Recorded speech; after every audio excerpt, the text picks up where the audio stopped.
하루 24시간 엉덩이 붙이고 앉을 시간도 부족한 그대의 이름은 주부, 엄마, 아내. 그리고 남는 건 애들 뒷바라지 하느라고 제 취미생활 할 수 있는 그런 거를 생각할 수 없었어요. 어릴 때 해보고 싶었는데 못했었거든요. 많은 걸 배우고 나도 이런 걸 할 수 있구나.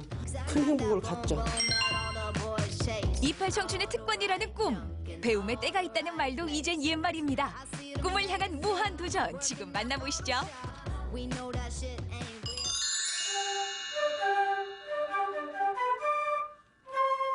춘삼월 봄바람을 타고 대전 서구문화원을 아름답게 물들이는 소리가 있습니다.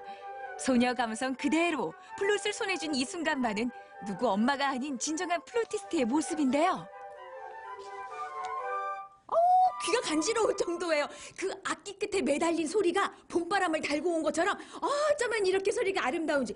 프로들이 아니세요. 다들 막 플룻을 전공을 하신 분들이 아니라 플룻을 너무 사랑하셔서 취미로 이렇게 시작을 하셨다가 이렇게 이제는 정기적으로 모여서 연습을 하는 팀도 만들고. 어머나 세상에, 이 벌어진 입이 다물어지지 않을 정도인데 취미로 만난 악기가 이제 팀이 되고 단원들이 될 정도가 됐다고요? 그렇죠. 취미로 시작한 지 길게는 20년 된 왕언니부터 짧게는 1년 반 된 신참까지 자녀들 뒷바라지 하느라 나를 잃고 살았던 주부들에게 플룻은 더 없는 위로가 돼줍니다. 이분들에게 플룻은 악기 그 이상의 의미인데요.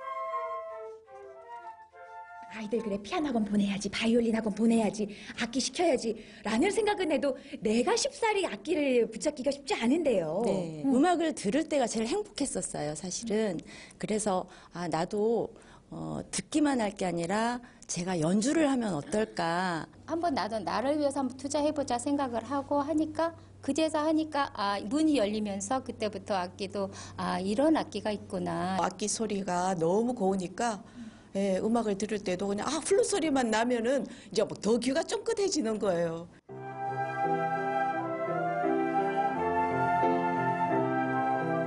아유, 고향 언덕마루에 봄이 안 올 수가 없겠어요. 매주 금요일마다 이렇게 고운 음률이 강의실을 채우는데요. 수강료가 비싸면 또 선뜻 마음먹기 힘든 게 주부들이잖아요. 악기만 준비하면 부담 없는 수강료로 플룻의 매력에 빠질 수 있습니다. 근사한 정기 공연도 열고 있고요. 또 다양한 재능 봉사를 통해 꿈을 향한 무한도전을 펼치고 있다고 하네요.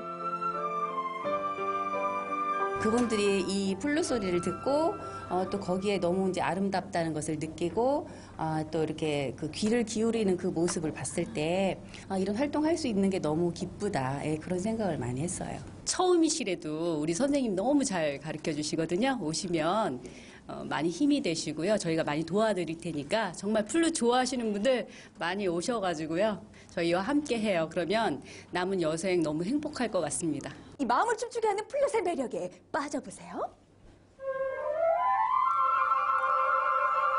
나비들이 활활 춤추는 것 같죠? 자, 다음으로 찾아간 곳은 세종시의 한 발레 학원인데요. 오늘의 주인공이라고 하기엔 정말 귀엽죠? 그나저나 우리도 저런 시절이 있었는데 말이에요.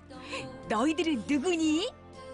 발레 꿈나무예요. 그런데 우리 엄마도 꿈을 꾼대요. 엄마! 저희도 발레 한답니다. 나 발레하는 여자예요. 하늘을 날고 싶은 꿈을 춤으로 표현한 예술이 발레라고 하는데요.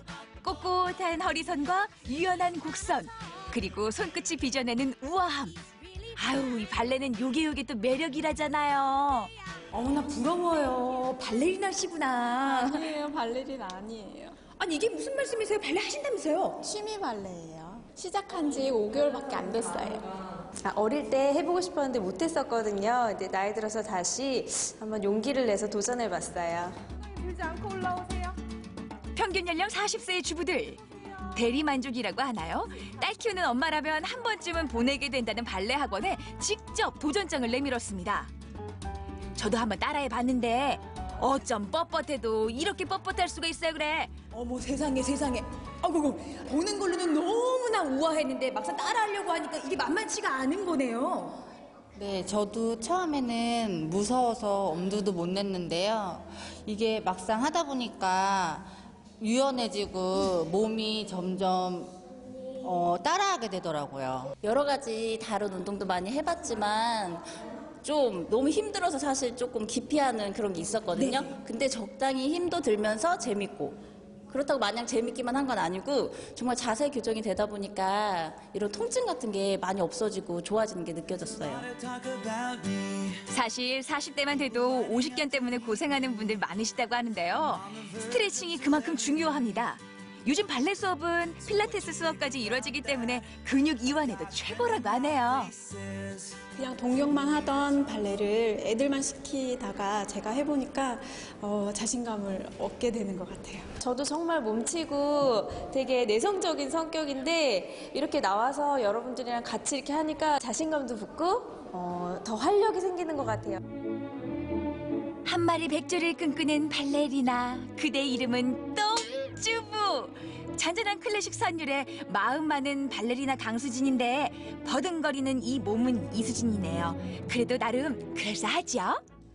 만만치 않은 게 이 발레네요. 하고 나니까 그 아름다움에다가 운동 효과가 장난이 아닌데요? 발레가 마냥 우아해 보이지만 뭐 허벅지 안쪽, 그다음에 이제 팔, 뭐 이런 근육들 그리고 코어 운동들 그래서 상당히 근육 운동이 많이 필요해요. 그래서 평소에 쓰지 않았던 이제 근육들을 스트레칭 하시면서 바른 자세를 만들어주고 또 다이어트 효과까지 보실 수 있어요. 발레 어렵지 않아요. 여러분도 발레 시작해보세요. 캔버스에도 봄이 내립니다. 똑주부의 창작 활동은 늘 고뇌에 차 있는데요. 그러면 그렇죠. 갖은 폼은 잡았어도 나오는 거라고는 이거밖에 안 되네요. 왜 누군가는 그랬잖아요. 그림 그리는 거 참 쉽다고요. 근데 이게 저한테는 안 통하는 모양이에요. 이것처럼 어려운 게 어디 있어요? 안 그래요, 여러분? 아니에요. 그리시는 방법을 몰라서 그렇죠. 누구나 다 배우면 쉽게 그릴 수 있어요. 이게 쉽다고요? 그럼요. 그림에도 방법이 있습니다. 유화를 배우고픈 분들이 쉽게 문을 두드릴 수 있는 곳이 있다고 해서 찾아가 봤는데요. 그림 그리는 게 어렵게만 생각하면 어렵고요. 정말 쉬운 건데 사람들이 이렇게 두려움이 있어서 그러고요. 그림 그리는 것도 우리 축구하고 노래방 가서 노래하는 것처럼 즐기시면 돼요. 그러다 보면 그리기 쉬운 방법들이 있거든요. 나무 그리는 방법, 구름을 그리는 방법들이 있어요. 똑주부의 무한 도전. 학교 졸업 후 붓을 오랜만에 잡아보는 제가 과연 똑같이 그려낼 수 있을지. 미술은 그저 넘사벽이라고만 생각했는데요. 용기 100배, 똑주부 이화백에 도전해봅니다. 도전! 시청자 퀴즈 드립니다. 어떤 작품이 제 손으로 그린 작품일까요? 감히 작품이라고 표현했는데 바로 이겁니다. 네, 이거예요, 이거. 아니, 한번 비교해서 보여드릴게요. 아니, 뭐 구분이 안 가시죠? 아니, 제가 두 손으로 꼭 들고 있지만 믿겨지지가 않아요. 제가 이거를 그려낸 거 맞아요? 그럼요. 누구나 다 그려요, 근데. 그러게요. 지금 제가 그리고 보니까 누구나 할 수 있다가 믿겨지네요. 마음은 있지만 방법을 몰라 쉽게 도전하지 못했던 분들 많으시죠. 그런데 이 기법은요, 초보자도 쉽게 배울 수 있는 방법 중에 하나인데요. 요즘은 방과후 교실이나 문화센터에서도 많이 활용되고 있다고 합니다. 석 달 정도면 충분하다고 하는데 세상에 저거 좀 보세요. 산이 살아있어요. 처음에는 그냥 눈사람 정도? 맞아. 저도 그렇거든요. 눈사람밖에 못 그렸는데 내가 이렇게 그린다는 거 너무 행복해요. 뭔가 나도 할 수 있다라는 거, 나한테 할 일이 있다는 거, 나도 뭔가 작은 것을 나한테 발견하는 느낌? 초등학교 때부터 꿈이었는데 초등학교 4학년? 그동안 바쁘고 시간이 지나고 못했는데 이제 내 나이 60돼서 이제 그림을 그리게 됐어요. 너무너무 행복해요. 20년 이상 꾸깃꾸깃 접어뒀던 꿈을 찾아 떠납니다. 자식과 남편을 향했던 나침반이 오롯이 자신만을 향하게 되면서 또 다른 행복을 느끼고 있다는 이들. 초록의 봄만큼이나 오랜 꿈을 향한 여러분의 도전이 기대가 되는데요. 혹시 다가오는 봄 새로운 뭔가를 계획하고 계신가요? 꿈을 향한 무한 도전. 그 힘찬 첫걸음을 똑소리가 응원합니다.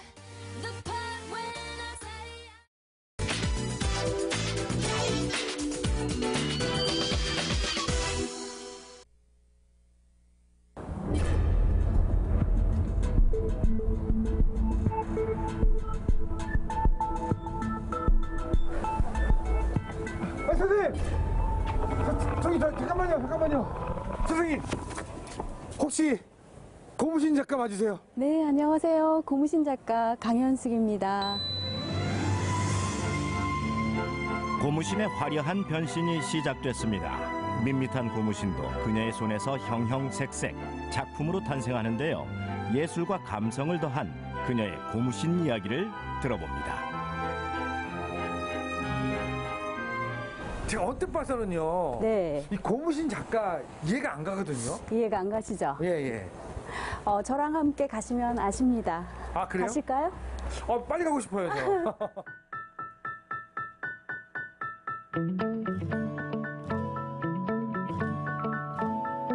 공방 안으로 들어서니 아기자기한 소품들 한켠에 오늘의 주인공이 있는데요.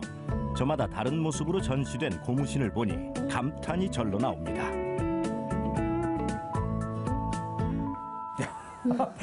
선생님, 여기 지금 이 고무신 작품들이 있습니다. 네, 많죠? 야, 이 작품은 제가 볼 때는 저는 뭐 이렇게 붙인 줄 알았는데 네. 이게 물감으로 그린 그림이에요. 네, 전체적으로 지금 채색이 들어가 있습니다. 11년 전 서양 민화를 시작한 강현숙 씨. 그녀의 작업복은 한복과 고무신이었습니다. 어느 날 캔버스 위가 아닌 자신의 고무신에 그림을 그렸던 순간의 선택이 그녀의 운명을 바꿔놓았죠. 어느 날 이 고무신을 예쁘게 그림 그려서 하면 좋겠다라는 생각을 하고 전시에 그려서 나갔었죠. 아, 고무신에다가? 네. 그래서 굉장히 지워지지 않을 거라고 생각했던 강한 물감을 써서 갔는데 저는 완전히 그날 망했어요. 물감 때문에 망했다는 거는? 고무신과 물감이 맞지 않았던 거죠. 그럼 그때부터 그러면 내가 고무신에 그림 그리는 걸 연구를 해야 되겠다. 네, 그때부터 작품을 만들어야 되겠다. 시작이 되었죠. 네. 초라하게 변한 고무신은 그녀에게 또 다른 시작이 되었습니다. 고무신을 세상 하나뿐인 작품으로 만드는 건데요. 고무신 작품을 만들어 온 지 6년 차. 이제는 제법 그녀의 고무신을 찾는 사람들도 많아졌습니다. 산티아고에 산티아고 막 순례길 가신 분이 계세요. 예. 근데 이제 그때 이제 색동 고무신에 꿈꾸는 대로라고 술을 놨어요. 순례길을 가시는 동안 그 고무신의 소원을 담아서 이렇게 가는 거죠. 그래서 나중에는 외국인한테 드리고 왔다고 들었어요. 그러면 고객의 스토리를 담아서 여기에 이제 그림을 그려주시는 거네요. 야, 이게 그냥 그림이 아니고, 의미가 있는 거네요. 그죠? 네. 좀 가슴 아픈 이야기도 있죠. 어린아이인데, 이 아이는 못 걷는 아이예요. 하고 이제 의뢰가 들어와요. 근데 이제 그 아이가 뭐 트리케라톱스라는 공룡을 좋아한대요. 그래서 손바닥만한 고무신에 그 공룡을 어떻게 표현할 거예요. 그래서 아이가 딱 섰을 때 트리케라톱스가 내가 보이는 거죠. 네, 그런 이제 구도로 이제 작업을 해서 포장과 손글씨까지 싹 해서 이렇게 보내고.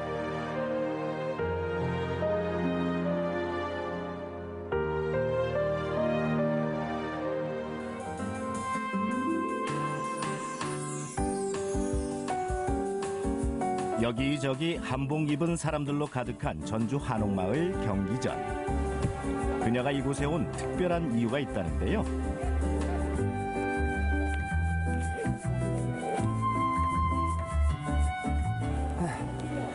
선생님. 네.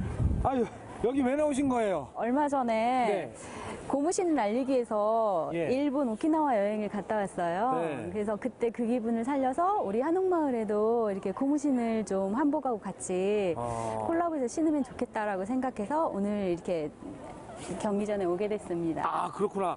하기야 지금 한복 입으신 분 너무 많은데 고무신 신는 분이 없어요. 그럼 요거를 이제 한 번씩 이렇게 신겨드리는 거죠? 네. 요거를 이렇게. 신이 바뀌었네요. 신이 바뀌었네. 여러분, 한복에는 꽃신이 잘 어울립니다. 지금부터 여러분들께 기회를 드리겠습니다. 꽃신을 체험하러 오세요. 여러분. 하나둘씩 고무신 주위로 모여드는 사람들. 한복에 어울리는 꽃신을 찾는 모습에 덩달아 그녀의 마음이 설레이는데요. 한복과 꽃신, 정말 환상의 조합이죠. 지금 여기 나와 있는 고무신들은 주로 꽃들이 많이 그려져 있잖아요. 그래서 우리가 일도 잘 되길 바라는 마음에서 꽃길만 걷자라고 얘기하잖아요. 그래서 예쁘게 한복도 입고 관광지에 왔으니까 행복해지시라고.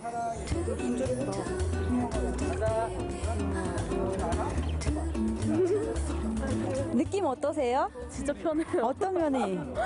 약간 네. 부들부들. 아마 이거하고 저거하고 다를 거예요. 여기 친구 거는 더 푹신할 거예요. 맞아요. 바닥이 되어 있어요. 더 말랑. 네, 맞아요, 맞아요.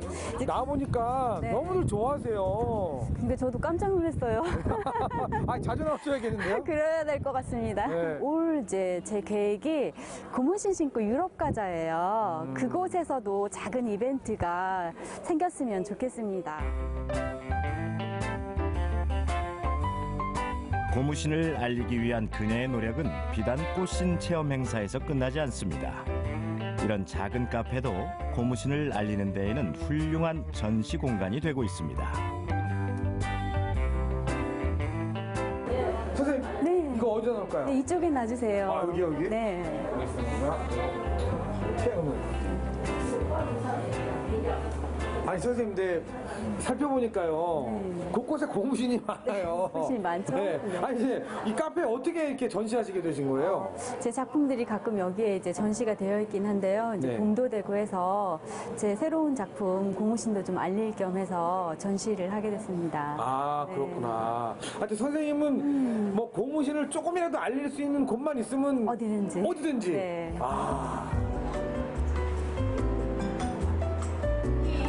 아기자기한 고무신을 보고 있노라면 사람들의 입가엔 절로 미소가 번집니다.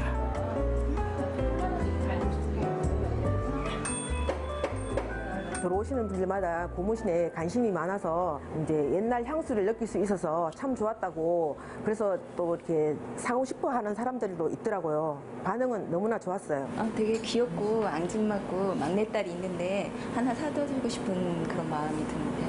아니, 올 때마다 이거 되게 관심 있어라 하더라고요.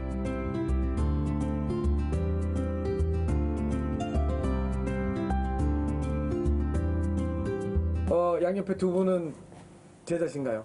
네, 제 제자분들입니다. 네. 근데 연세들이 좀 있으신데요. 아주 깊어졌죠. 네, 한옥마을 들어오면서 저희 한옥마을 주민들이시죠. 재능을 나누면 할 수도 있고 또 그분들도 배울 수 있어서 이런 기회를 마련했어요. 우리 어머님은 어떤 계기로 이렇게 또 고무신계에 입문하신 거예요? 제가 또 한복을 하고 또 우리 한국 음악을 하기 때문에 네. 이게 우리 한복에 흰 이 버선에 검정 고무신이 참 잘 어울려요. 네. 그래서 늘 하고 싶었죠. 어머님 거를 항상 이제 신고 있던 건데 네. 이 선생님을 우연히 다른 행사장에서 봤어요. 그래서는 나도 이렇게 그림 배워서 여기다 작품을 올릴 수 있냐고 했더니 다 가능하대요. 하면 돼요. 하면 돼요. 네 꽃잎을 할 건지 5꽃잎을 할 건지 이렇게. 한번 더 칠해도 된다겠어요? 네. 진한색 꽃들을 여러 개 했으면 두 번째는 네, 중간톤, 또 마지막에 밝은 톤 딱 이렇게 하이라이트로 올라가고. 너무 아니에요. 그림이 막 파스텔 같기도 하고. 선생님 나오세요, 막. 부끄럽다. 꽃도 부끄러워해요. 지금 보니까 부들부들 떨려 있어요. 소심하고. 네. 배우는 제자들 보면 어떤 생각이 드시나요? 제가 이제 그분들에게 작은 도움이 되었다는 게 뿌듯하고 그분들이 행복해하는 모습을 볼 때 저도 좋죠.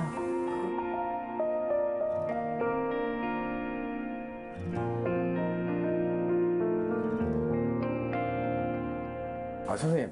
네. 제가 오늘 쭉 같이 하루 보냈잖아요. 그랬죠.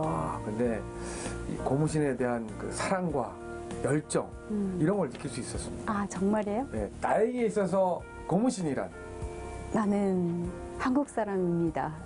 고무신이 이제 역사가 한 100년 됐잖아요. 네. 그러니까 예전에도 자기 나라를 표현하고 싶어서 그림에 고무신을 넣었던 화가가 있어요. 고무신이 우리가 그렇게 대단하게 생각하지는 않지만 이런 역사랑 이런 것을 훌륭하게 알릴 수 있다고 생각해요. 고무신으로 이거 좀 했으면 좋겠다 이렇게 생각하신 거 혹시 있으신가요? 아프리카 같은 어려운 아이들, 그 아이들에게도 내가 이 고무신을 좀 보내주면 어떨까라는 그러한 생각도 해보게 됐어요. 앞으로 그 꿈, 네. 그 소망 네. 꼭 이루시길 바라겠습니다. 감사합니다. 오랫동안 꿈을 그리는 사람은 마침내 그 꿈을 닮아간다고 합니다. 평범한 주부에서 꿈을 향해 도전한 강연숙 작가. 고무신을 신고 뚜벅뚜벅 써나갈 그녀의 다음 이야기를 기대합니다.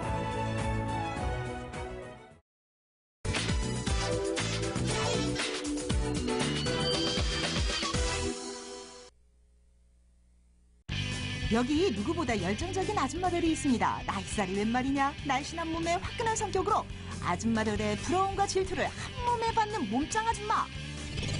연일 북새통을 이루는 대박집 주인장 또한 아줌마 파워 제대로죠. 내가 모르는 나에 대한 그 발견했어요.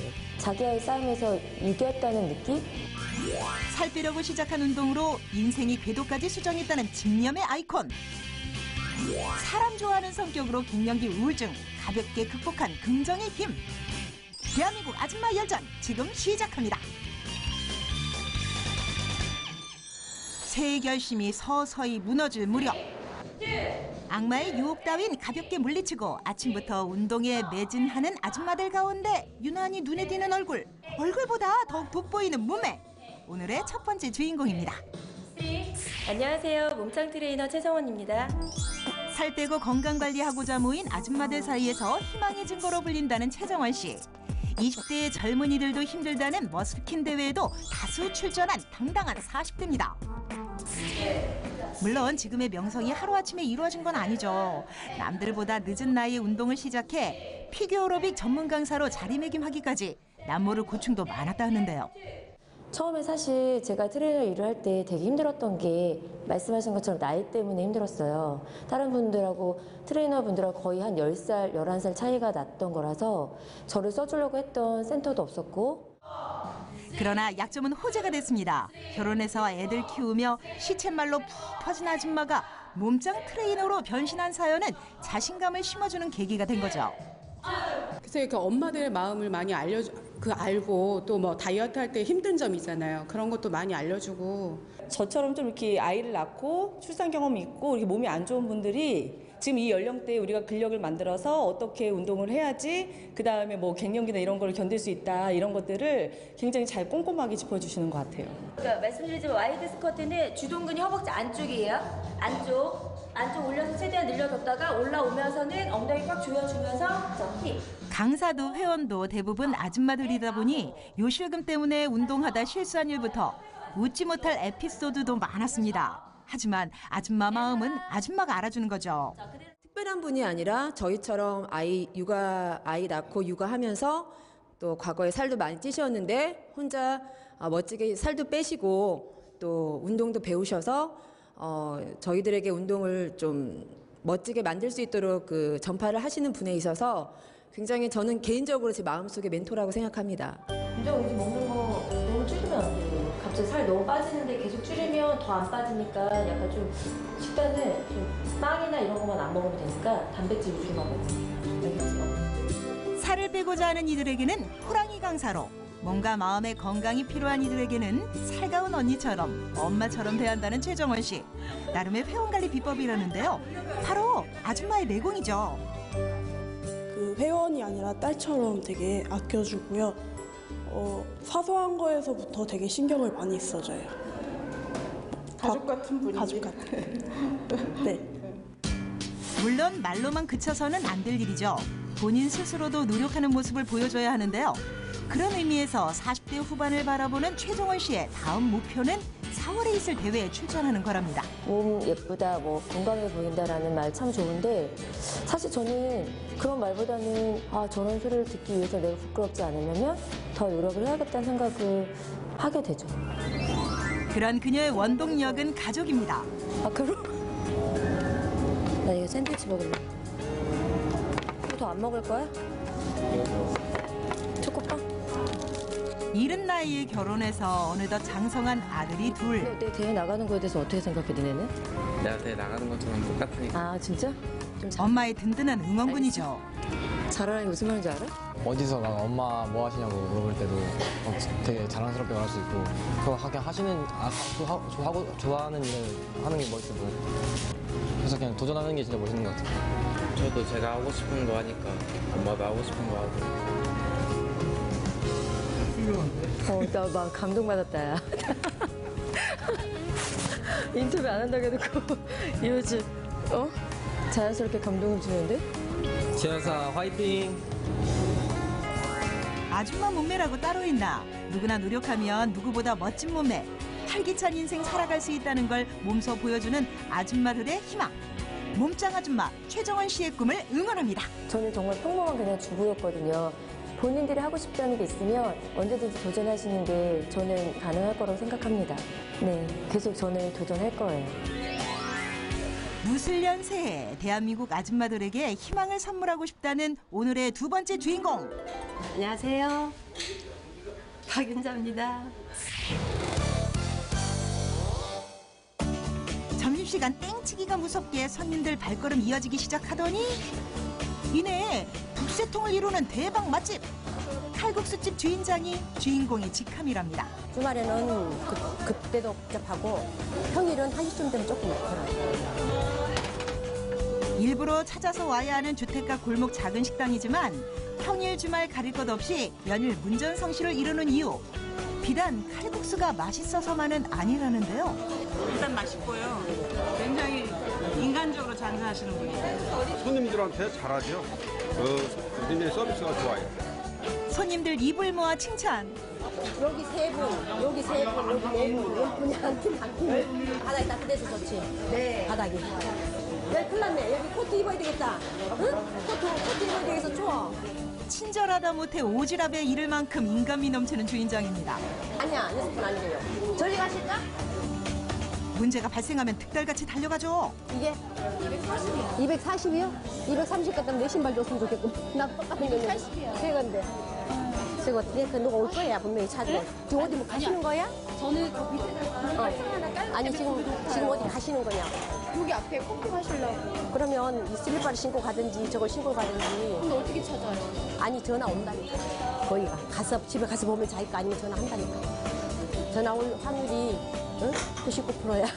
안 오면 내가 새거 사줄게. 손님들 상대하는 기술이 100점 만점에 100점. 그런데 이 집 주인장이 못하는 게 한 가지 있답니다. 바로 요리라는데요. 아이고 식당 주인장이 음식을 못한다니 참으로 요상하죠. 할 줄 몰라요. 아니 우리 칼국수 사장님은 칼국수. 어디가? 칼국수 왜 못 만드냐? 음식은커녕 장사 경험 하나 없던 아줌마가 대박 식당 주인장이 되기까지 박윤자 씨에게는 남들에게 털어놓지 못한 사연이 있습니다. 내가 51을 시작했거든요. 그때도 달리한 게 아니고 우울증이 되게 심하게 왔었어요. 갱년기 우울증. 우울증이 심하게 와가지고 그래서 굉장히 힘들었어요. 그럴 때 이제 이거를 시작하면서 10여 년 전 갑작스레 몸과 마음의 병이 찾아오면서 운둔 생활이다시피 살던 시절 어떻게든 세상 밖으로 나오고자 칼국수집을 열었다는데요. 원래 사람을 되게 좋아해요. 수다 떠는 것도 좋아하고 사람들하고 더불어 사는 걸 좋아하는데 해보니까 적성이 맞는 거예요. 적성이 맞고 또 내가 내 안에 내 자신이 내가 몰랐던 걸 내가 발견한 거예요. 이쪽 보셔야 되겠다. 사람을 만나고자 시작한 일. 손님 상대하는 일은 도맡아 하고 대신 음식은 전문가에게 맡긴답니다.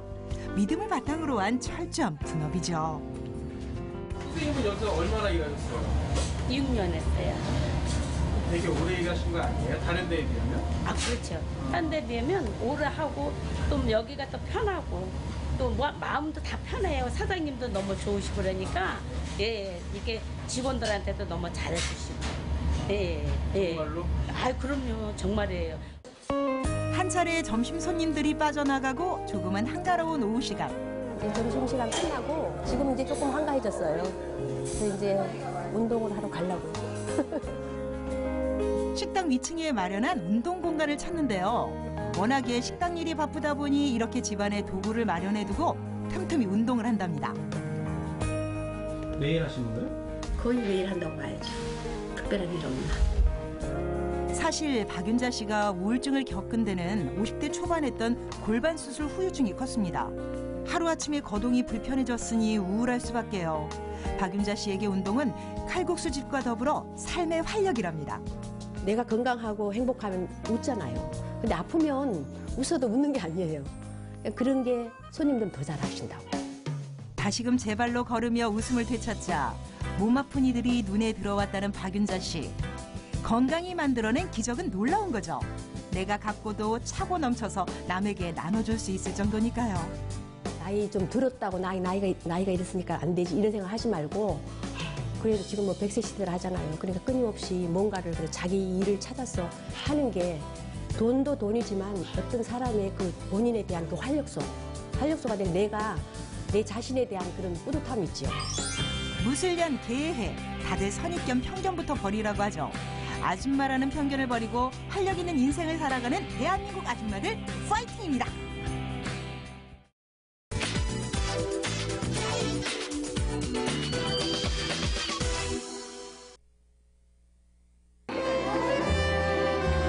누구에게나 그때 그 시절을 떠오르게 하는 추억의 맛이 있습니다. 오픈했을 때 초등학생들이 결혼해갖고 애들 손잡고 방사로 다시 와요. 하고 그때 여기서 먹었던 그 추억을 못 잊어서 다시 찾아온다고 했을 때 제일 기분이 좋죠. 세월이 흘러도 여전히 당신의 기억 속 어딘가에 자리한 묵은지 같은 맛. 저한테 추억의 맛이죠. 이게 한 40년 전에 대학교 1학년 때 여기로 왔으니까. 맛의 도시 순천 사람들이 생각하는 소울푸드는 과연 무엇일까요?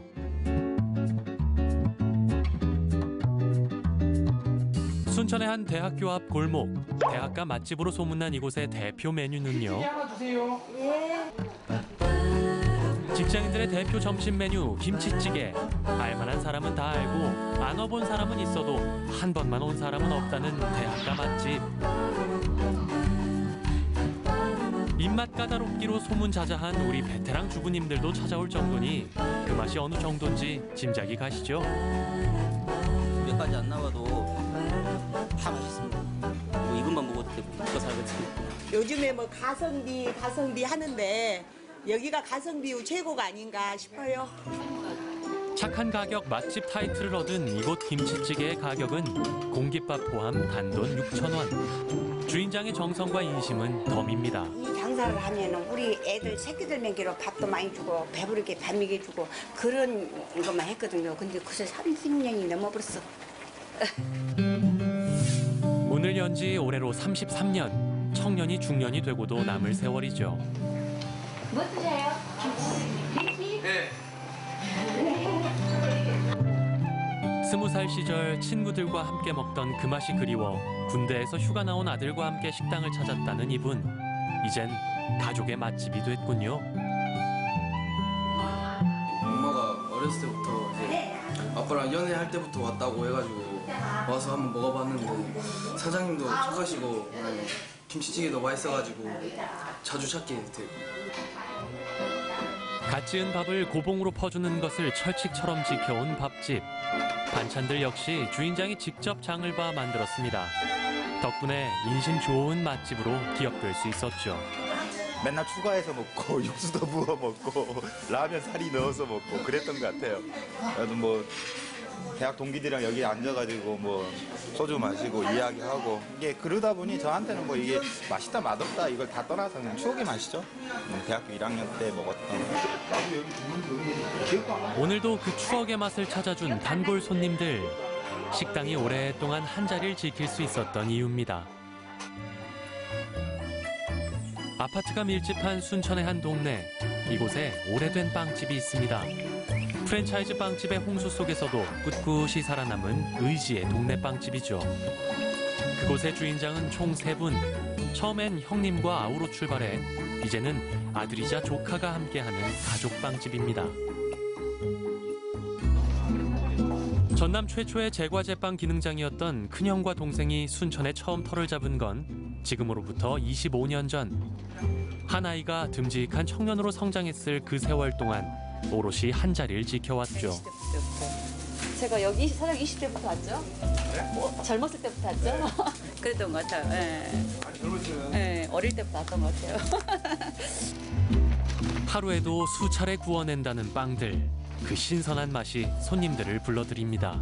금방금방 이렇게 하니까 맛있어요. 애기들이 뭐 마켓이나 이런 데보다도 이 빵을 사갖고 오라니까. 원래 여기서 살아요. 이제 이사 갔습니다. 이제 오늘 또 지나가면서 생각나서 진짜 맛있어요. 전남 제1호 제과제빵 기능장의 빵집. 대한민국에서 최고의 빵맛을 선보이기 위해 오늘도 두 주먹을 불끈 쥔 세 남자. 보기에 좋은 빵이 먹기에도 좋다는 말을 직접 실천하는 중입니다.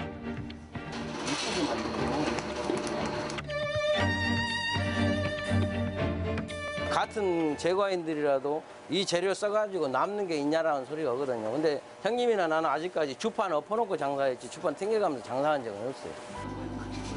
체인점을 내달라며 찾아오는 이들이 꽤 있었지만 돈보다 지나온 25년의 세월을 선택했다는 주인장.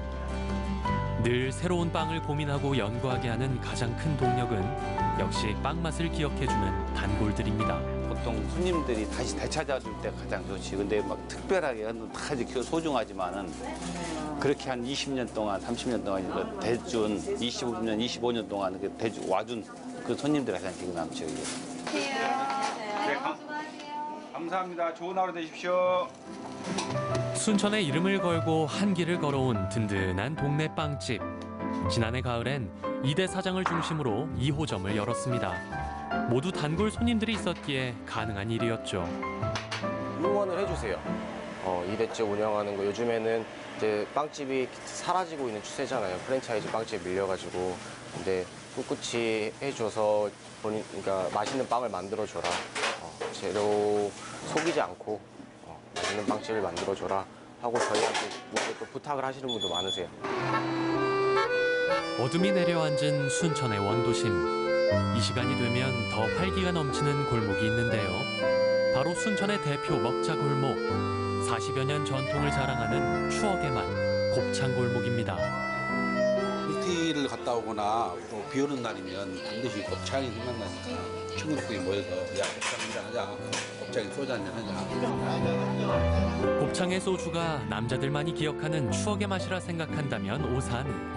여자분들이 얼마나 좋아하시는데요. 여기서 처음 먹어봤는데 너무 맛있는 거예요. 그래서 진짜 일주일에 2-3번씩은 오는 것 같아요. 곱창을 좋은 기름으로 볶아내 구수한 맛을 더한다는 주인장. 제철 재료를 아낌없이 팍팍 넣는 것도 인정 많은 사장님의 곱창 맛 살리는 노하우입니다.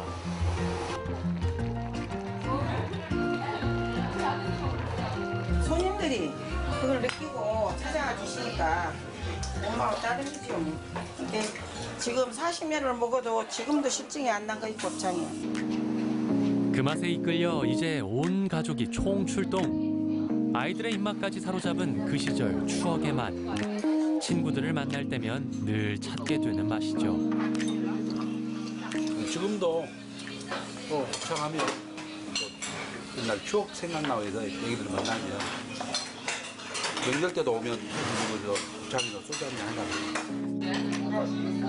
풋풋했던 20대 시절 즐겨 찾기 하던 메뉴는 이제 아이와 함께 즐기는 맛이 됐습니다. 저도 대학교 1학년 때 선배님들이 같이 여기서 회식해가지고 왔지요. 까 오빠였는데 결혼해가지고. 오빠가 아빠가 됐군요. 세월이 흘러 이제는 새로운 단골들이 생겨났고 또 새로운 추억들이 쌓여갑니다.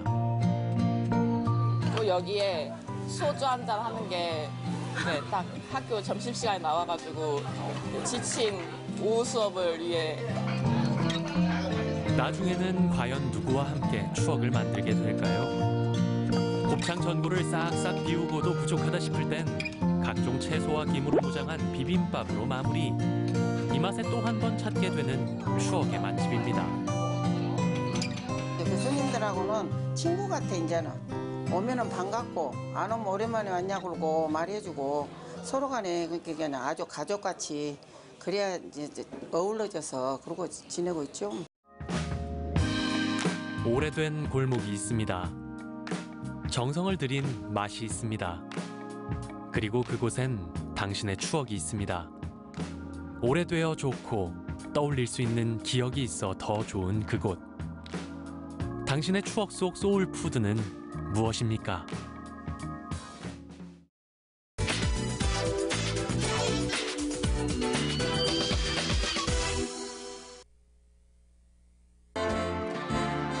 저의 아침은 커피로 시작해요. 뭐랄까, 카페인이 저의 몸속 세포들을 하나하나 깨운다고나 할까요. 엄마야. 아이고 쓰라. 다방 커피 시켰더니 잘못 왔는가 배. 사장님이요 사장님. 여 커피 잘못 왔어요. 이거 씹은 거 어떻게 먹나? 설탕 없어요 설탕.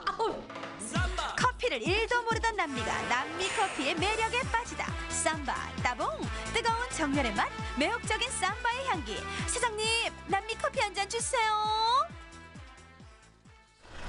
야, 이곳은 그 일자리들이 많이 있는 남구 서남동 쪽인데요. 조금만 나가면 청량 아저씨가 있고 이런데 여기서 어떻게 남미의 기운을 저건가 봐요. 향기 나는 남미. 나 말고 나는 별로 좋은 냄새는 안 나고 향기 나는 남미 여긴 것 같습니다. 따라오시죠. 딱딱한 공장 단지 가운데 향기로운 남미가 있는 그곳으로 들어갔습니다. 선생님 안녕하세요.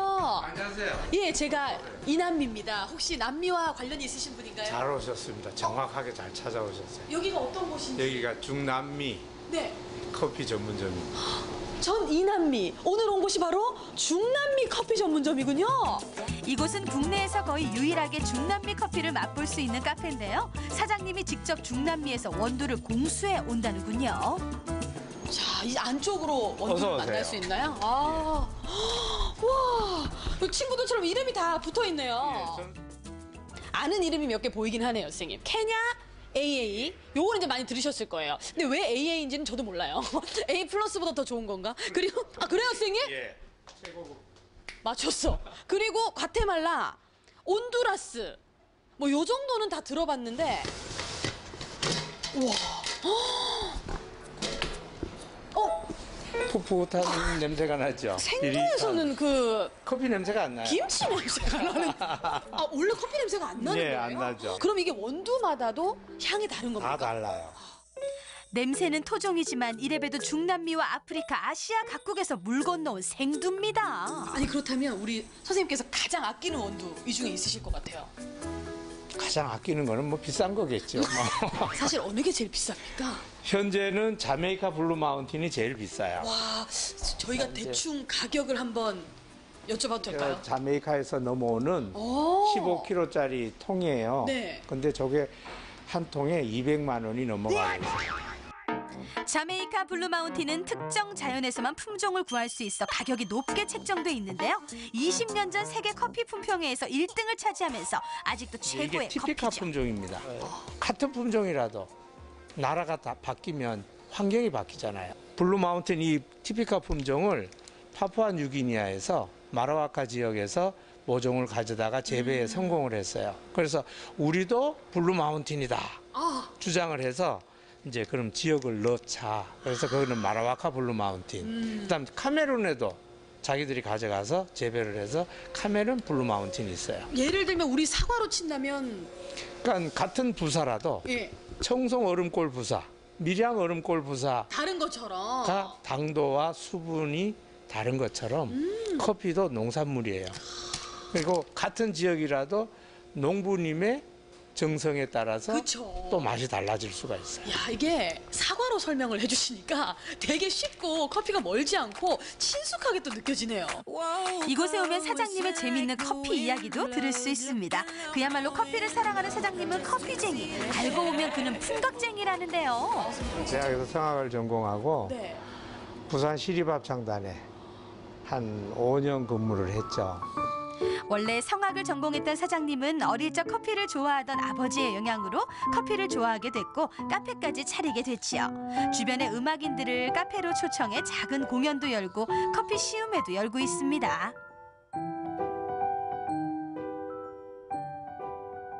힘도 꿈도 아득한 지금도 가끔씩 카페에서 노래하시는 사장님, 음악과 커피 잘 어울리죠? 정말 열심히 노래했어요. 독창회를 12번 했으니까. 그런데 결국 지갑이 얇아졌어요. 이제 대학에 수업하는 거를 그만두고 이제 난 더 이상 음악 안 해, 노래 안 해, 노래 끊을 거야 선언을 했는데 이제 과테말라에서 음악 지도할 사람이 필요하다. 우와. 좀 소개해 줄 수 없겠느냐. 하고 많은 나라 중에서 2년이네요, 그럼 진짜. 그러니까요. 음악은 그냥 가르쳐 주면 되고 그쵸. 날짜별로 가르쳐 드리면 되고 그 다음에 남는 시간을 제가 뭘 하겠어요. 주변에 둘러보니까 지천이 커피인 거예요. 티피카, 보르봉, 까뚜라, 까뚜아이, 빠까마라, 마라고지페 뭐 등등. 하나도 모르겠네요. 예, 모르죠. 그래서 굉장히 많아서 아 이것 봐라 이러면서 이제 제가 쉬는 날은 이제 커피 농장으로 다니면서 익히고 배우고. 매년 4월이면 사장님의 중남미 원두 원정이 시작됩니다. 과테말라, 엘살바도르, 파나마 각 농장을 방문해 품종을 하나하나 살피고 직접 골라오는데요. 이런 노력으로 가장 품질 좋고 국내에선 귀한 원두를 손님들에게 선보일 수 있게 됐죠.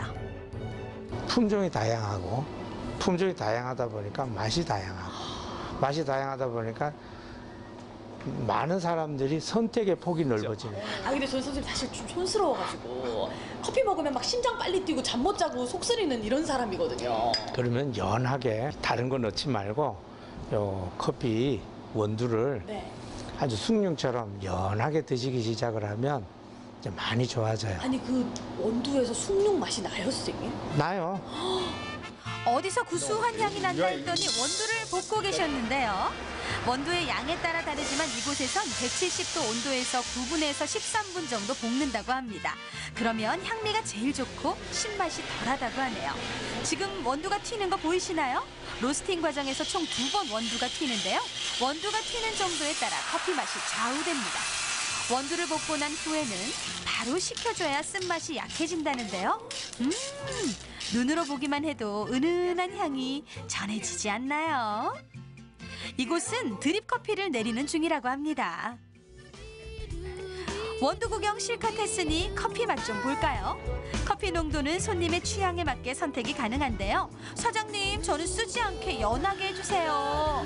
커피는 향으로 먼저 마셔야죠. 시향도 한번 해봅니다. 싹 이렇게 부으실 때 달콤한 향이 확 올라오던데요? 아마 한번 드셔보세요. 비교를 해서.